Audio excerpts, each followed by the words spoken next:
हाँ दोस्तों, नमस्कार, प्रणाम। आईना गांव के आईना न्यूज़ में आप सभी का हम स्वागत करते हैं। आज हमारे साथ एनडीए के प्रत्याशी राहुल कुमार सिंह जी आईना गांव में आए हुए हैं।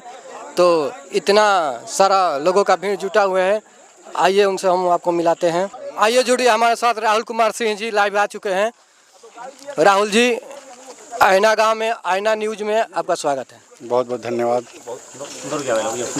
ये बताइए, आपकी जीत होती है तो इस गांव में पहला कार्य आप क्या कीजिएगा? इस गांव में और इस पूरे विधानसभा में जहां भी आप जाके देखेंगे, विकास का जो स्पीड है उस पर ब्रेकर लगा हुआ है। उस ब्रेकर का नाम है यहाँ के स्थानीय विधायक। तो जो बेसिक काम है वही मिसिंग है। नालियाँ कहीं नहीं बनी हुई हैं, जो सड़कें पंचायत को अनुमंडल से जोड़ती हैं वो सब उधड़ी हुई हैं, जल जमाव की समस्या है। इन्हीं बेसिक कामों को जो अगर कर लिया जाए ना, तो मुझे लगता है कि पूरे जीवन में कोई विधायक अपना चुनाव नहीं हारेगा। सिर्फ ये 3 काम कर ले, सड़क बनवा ले, नालियाँ बनवा ले, जल जमाव की समस्या का समाधान कर दे, अपने जीवन में चुनाव नहीं हार सकता। आप जिस रास्ते से आए होंगे देखे होंगे कि हमारे गांव की सड़क एकदम जर्जर हो चुकी है, और गांव में भी आने का रास्ता है जहां से वो कच्ची सड़क है, उसको भी बनवाना है। मैं तो कह ही रहा हूँ कि पूरे विधानसभा की समस्या है। देखिए, विधायक का काम क्या होता है? लोग बड़ी बड़ी बातें करते हैं, देश की बातें करेंगे, विचारधारा की बातें करेंगे, आइडियोलॉजी की बातें करेंगे, जातिगत राजनीति को हवा देंगे, धर्म के नाम पर राजनीति करेंगे, संतों को गालियाँ देंगे, हमारे आदरणीय जीयर स्वामी जी को अपशब्द कहेंगे, हनुमान जी के बारे में अपशब्द कहेंगे, कंजिया धाम के बारे में बुरा बोलेंगे। तो बेसिकली उनका जो मकसद है वो ये है कि विकास का काम तो कुछ किया नहीं, अब सारा का सारा ध्यान हटा के दूसरी ओर केंद्रित कर दो। एनडीए एक ज़बरदस्त काम कर रही है पूरे बिहार में। 20 सालों में बिल्कुल काया पलट हो गया है पूरे बिहार का।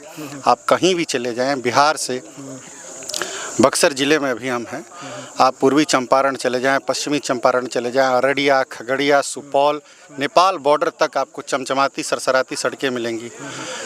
बगल के विधानसभा तरारी में आप चले जाएं, 950 करोड़ का वहाँ पे इन्वेस्टमेंट आया। अब बताइए, इतना पैसा, इतना इन्वेस्टमेंट अगर आएगा एक विधानसभा में, तो वहाँ क्या सड़कें नहीं बन पाएंगी? बिल्कुल बन पाएगी। तो यह क्या विधायक का काम ये होना चाहिए या जातिगत राजनीति को हवा देने का काम होना चाहिए? क्या विधायक को विकास का काम करना चाहिए या विधायक को थाने में बैठ के एक पक्ष को दूसरे पक्ष से लड़ाने का काम करना चाहिए? तो यही सारे विकास के मुद्दे हैं।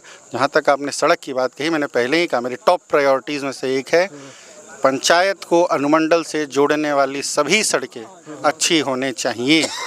गांव में और नगर परिषद में नालियाँ होनी चाहिए, जल जमाव की समस्या का निवारण होना चाहिए, इन्वेस्टमेंट को बढ़ावा मिलना चाहिए। हमारे यहाँ इतना बढ़िया इकोनॉमिक जोन बना हुआ है, वैसी पार्टियाँ आ जाएंगी जिन्हें इंडस्ट्रियलिस्ट ही पसंद नहीं है, जिन्हें बिजनेसमैन ही पसंद नहीं है, तो वो तो फिर डाली में नगर वाला हाल यहाँ भी हो जाएगा, सब ताला मार देंगे। अच्छा, एक बात आप बताओ, अगर कोई बिजनेसमैन वर्ग है, किसी को धंधा पानी करना है, 1000 करोड़ रुपए अगर किसी को इन्वेस्ट करने हैं आपके डुमरांव विधानसभा के अंदर, नावानगर क्षेत्र में, और उसके दिमाग में ये बात खटक जाए कि कल ही से लोग लाल झंडे लेके हमारे गेट पे खड़े हो जाएंगे, हमारा विरोध करेंगे, हमें काम नहीं करने देंगे, यूनियनबाजी करेंगे, तो कोई आएगा नहीं। क्यों टाटा की इतनी बड़ी यूनिट बंगाल से शिफ्ट होकर गुजरात चली जाती है? भाई, हम अच्छा इंफ्रास्ट्रक्चर देंगे, अच्छी सुविधाएं देंगे, सुरक्षा देंगे, तब तो जाके कोई इंडस्ट्रियलिस्ट आएगा। कोई यहाँ मारामारी करने थोड़ी आ रहा है, उसको सुरक्षा तो सरकार को देना पड़ेगा। यही सारे विषय हैं। अच्छा, इससे पहले आप ही के पार्टी के पूर्व जो सचेतक थे और विधायक भी थे, दाऊद अली जी, वो आए थे, वादा किए थे कि यहाँ पे पोखरा का सौंदर्यीकरण किया जाएगा, लेकिन हुआ नहीं, कुछ भी नहीं हुआ। चलिए ठीक है, ये बात आपकी रजिस्टर कर ली गई है। अगर उन्होंने कोई वादा किया था तो उनके वादे को निभाने के लिए उनका उत्तराधिकारी आ गया है। आगे से ध्यान रखिएगा। आगे से ध्यान, मैंने अपने टॉप प्रायोरिटीज़ में एक एजेंडा ये भी रखा हुआ है कि डुमरांव विधानसभा, मैंने देखा है बिहार में भी ऐसा है, खास तौर पर डुमरांव विधानसभा में जितनी पंचायतें हैं उसमें लगभग सभी बड़े गांव में बड़े बड़े तालाब हैं, और सबसे बड़ा तो छठिया पोखरा का है। कल मैं वहाँ गया भी था, वहाँ पे तो इतने सुंदर मंदिर हैं, इतना बढ़िया तालाब है, बड़े बड़े तालाब सभी गाँव में हैं। इसको तो स्टेट लेवल पे एक पॉलिसी बननी चाहिए कि सभी गाँव के तालाब सुंदर होने चाहिए, उनका सौंदर्यीकरण होना चाहिए, उनमें अगर जल जमाव जो है मतलब ख़राब पानी का जो जमाव है वो स्वच्छ होना चाहिए, उनकी सफाई होनी चाहिए। ये तो बहुत ज़रूरी है, पहले से पोखरे चले आ रहे हैं। और एक गांव का लिए और भी कार्य जरूरी है। जैसे 2 दिन के बारिश में मेरे गांव में कई लोगों के घर में पानी चला गया। मैंने आपसे पहले ही कहा मेरी टॉप प्रायोरिटी में जल जमाव है, ठीक है। अच्छा, विरोधियों के लिए क्या कहना चाहेंगे? विरोधियों के लिए मैं ये, विरोधी आपके बारे में बोल रहे हैं कि वो अडानी के एजेंट हैं। ऐसा है, जब आपने विकास का काम किया नहीं तो कुछ ना कुछ अनर्गल कह के तो लोगों को भ्रमित करने का काम करेंगे ही।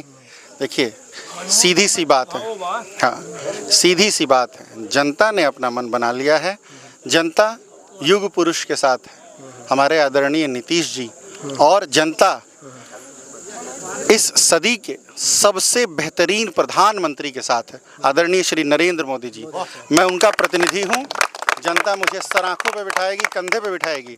और यही नहीं, आखिरी बात, मैं उपेंद्र कुशवाहा जी का भी प्रतिनिधि हूँ, मैं जीतनराम मांझी जी का भी प्रतिनिधि हूँ, और मैं चिराग पासवान जी का भी प्रतिनिधि हूँ। ये 5 पांडवों के प्रतिनिधि हूँ मैं। चलिए, बहुत बहुत धन्यवाद।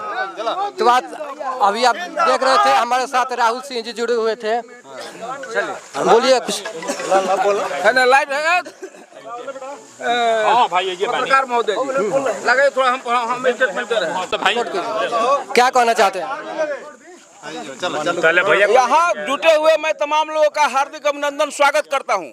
मैं डुमरांव के तमाम मतदाता बंधुओं से ये पूछना चाहता हूँ कि किसी विधानसभा में मंत्री अधिक काम करेगा कि विधायक अधिक काम करेगा? मंत्री करेगा। संयोग से इन लोगों को तो 1-2 सीट मिलता था। महागठबंधन में आने के बाद इनको सरकार में रहने का मौका मिला, लेकिन ये लोग समर्थन दिए लेकिन बाहर रहे।